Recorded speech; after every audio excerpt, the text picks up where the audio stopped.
Terror on the Midway sounded like it could be my favourite Superman cartoon from Fleischer. I was rather excited for this one.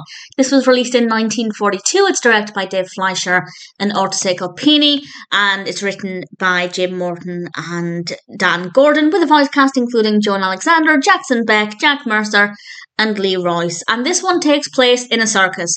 And I've mentioned it before, and I'm sure I'll mention it again. I don't like circuses in real life, very scared of them, but in animation, I love them because it can be so fun, so colourful. There are a lot of opportunities for creativity. I will say the colour palette wasn't as exciting as I'd like it to be, but it is in keeping with the colour palette of most of the other Superman cartoons, so I understand that. But I would have liked a little bit more brightness to begin with. But Superman, well, Clark Kent, is at the circus, and this gorilla, really menacing, the facial expressions on this character, absolutely terrifying, comes along and people start running everywhere because they're in danger, and then the animals all get loose and Superman has to save the day.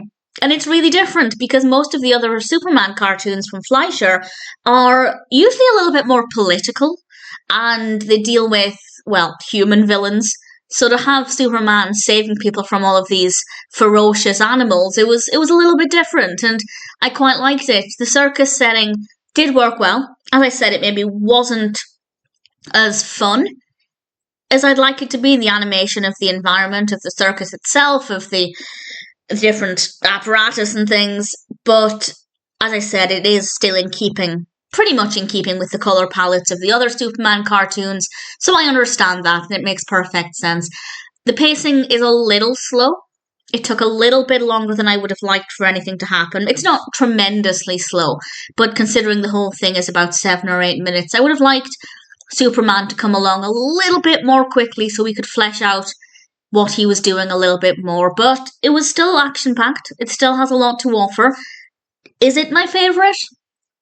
It might be. Actually, I feel like there might be one that I like better, but I can't remember the name of it. Maybe. It's definitely a contender. I only have one more left to watch, one more Fleischer Superman cartoon, and it's unlikely that I'll enjoy it as much as this one. Ultimately, it may not have been perfect, but I thought Terror on the Midway was a little bit different and a decent Superman cartoon.